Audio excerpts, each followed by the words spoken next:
আমার আর কিছু চাওয়া হওয়ার নাই। আজকে আমি যে জিনিস পাইছি মন ভাই, আমার জীবনে আর কিছু পাওয়ার নাই।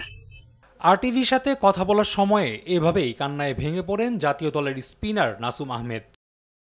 ছেলে মস্ত তারকা আর বাবা করেন অল্প টাকার চাকরি। বাবার প্রতি দায়িত্ব পালন কি তবে করছেন না তারকা স্পিনার? গণমাধ্যমে এমন সংবাদ চড়াও হওয়া মাত্রই সোশ্যাল মিডিয়া জুড়ে সমালোচনার ঝড় উঠে। রাতারাতি ভিলেন বনে যান নাসুম। তবে নাসুমের দাবি চাচার সাজানো ফাঁদে পড়েছেন তিনি।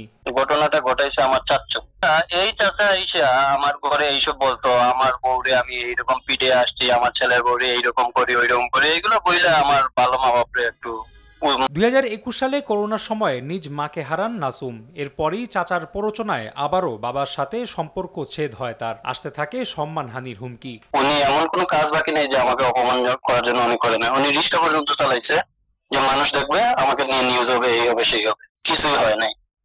এরপরে ওনার ভাই প্ল্যান করে ওনাকে সিকিউরিটির ইয়াতে চাকরি দিল যে তুই এখানে খালি সারাদিন দাঁড়ায় থাকবি, মাস শেষে বেতন পাবি, আর মানুষ আইতে যাইতে তোকে দেখবে, তাইলেই কাম হয়ে যাবে। এ সময় নাসুম দাবি করেন তার বাবাই সম্পর্ক রাখেনি তাদের সাথে।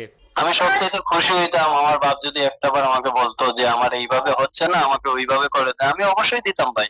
যদিও বাবার প্রতি কোনো ক্ষোভ নেই নাসুমের। এদিকে আরটিভির মাধ্যমে বাবাও জানিয়েছেন সন্তানকে এশিয়া কাপের শুভকামনা। পাশাপাশি আশা ব্যক্ত করেন পারিবারিকভাবেই হবে এর সমাধান। আমার জীবনে তাকে আমি কিচ্ছু দিতে পারছি না, দিতে পারছি বাড়ি, না দিতে পারছি বসস্থান, না কিছু, তার শিক্ষা সবকিছু।